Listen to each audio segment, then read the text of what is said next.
E aí, o que esperar do Palmeiras em 2022?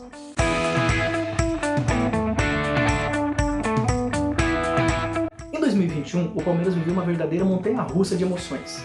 Começou muito bem o ano no final da temporada 2020, com o título da Libertadores, o tão sonhado bicampeonato, e também com o título da Copa do Brasil sobre o Grêmio.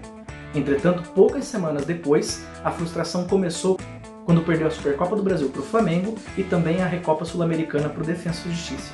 A pressão começou a aumentar e a situação começou a piorar com a perda do título do Campeonato Paulista para o São Paulo, que saiu da fila depois de muitos anos, e principalmente a eliminação da Copa do Brasil para o CRB.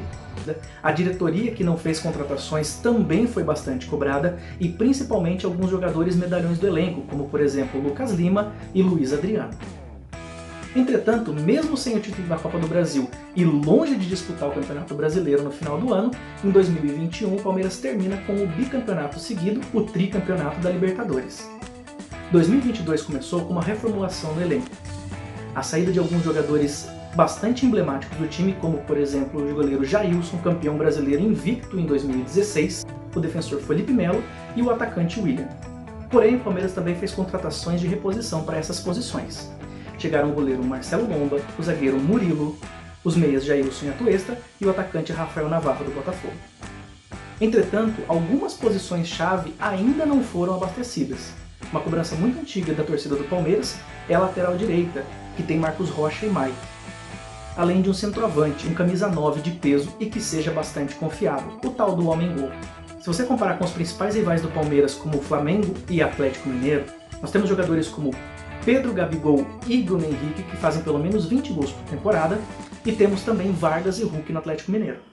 Nos últimos anos, nenhum jogador da posição entregou isso no Palmeiras. Até agora, muitos nomes foram especulados no clube, mas nenhuma contratação de peso foi entregue para a posição. Quando nós falamos da defesa, nós temos o goleiro Jailson, de 41 anos, saindo, e o Marcelo Lomba, que é um goleiro bastante experiente e confiável, vindo para o lugar dele. Não dá para apostar em Vinícius Silvestre com um pouco mais de 20 anos para a reposição do Everton, porque é um goleiro que vai estar muitas vezes na seleção. Então pelo menos 15 ou 20 jogos da temporada serão com o Marcelo Lomba. Para o nível de competição que o Palmeiras apresenta, você precisa de um goleiro que tenha confiança e experiência. Na zaga, o Murilo pode trazer uma boa alternativa para 3 zagueiros e uma boa saída de bola.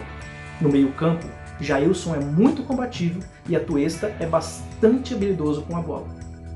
Se conseguir se organizar bem no ataque, o Palmeiras pode trazer um time bastante interessante para o ano de 2022, mais veloz e mais criativo, já que deve ter um meio-campo mais dinâmico. Uma das possibilidades é jogar com uma linha de 4 defensores, tendo Gustavo Gomes e Luan ou Murilo, os laterais Marcos Rocha e Piquerez, e um meio-campo bastante criativo, formado por Jailson ou Danilo, Atuesta, Rafael Veiga e Gustavo Scarpa. No ataque tendo Rony e Dudu. Ou um time um pouco mais veloz e aberto pelos lados, com 3 zagueiros sendo Luan, Gustavo Gomes e Murilo, os laterais Jorge ou Piquerez pela ala esquerda, talvez até Gustavo Scarpa, que pode jogar também pela ala direita, ou então Marcos Rocha, tendo 2 volantes mais criativos e que sabem jogar com a bola, como é o caso de Danilo e Atuesta, e um ataque muito dinâmico, de muita movimentação e infiltração, com Rafael Veiga, Rony e Dudu. Então o Palmeiras apresenta algumas alternativas interessantes de jogo. Agora, se chegar realmente aquele homem-gol, aquele centroavante de movimentação e que entregue pelo menos 20, 25 gols por temporada, ali sim vai formar um ataque muito interessante. Vale lembrar que um bom jogador nessa posição não custa barato. O Flamengo, por exemplo, investiu quase 15 milhões de euros no Pedro e quase 20 milhões de euros no Gabigol, além do Arrascaeta, que é o seu principal jogador de meio de campo, que também custou quase 20 milhões de euros. O Palmeiras ainda tem o trauma do Borja, contratado em 2017 por 10 milhões de dólares, e que ainda teve um aditivo em seu contrato. Vale lembrar que naquela época o dólar custava pouco mais de R$3 e que um bom atacante na América do Sul girava em torno de 8, 10 milhões de euros. Hoje você não contrata um atacante de qualidade, mesmo no futebol brasileiro, por menos de 10 milhões. Os nomes de peso giram em torno de 15, 20 milhões de euros, principalmente se o atacante for jovem com chance de revenda no futuro. Então se o Palmeiras quiser realmente esse atacante que vai chegar para resolver, vai precisar investir uma grana. E você, o que acha do Palmeiras para 2022?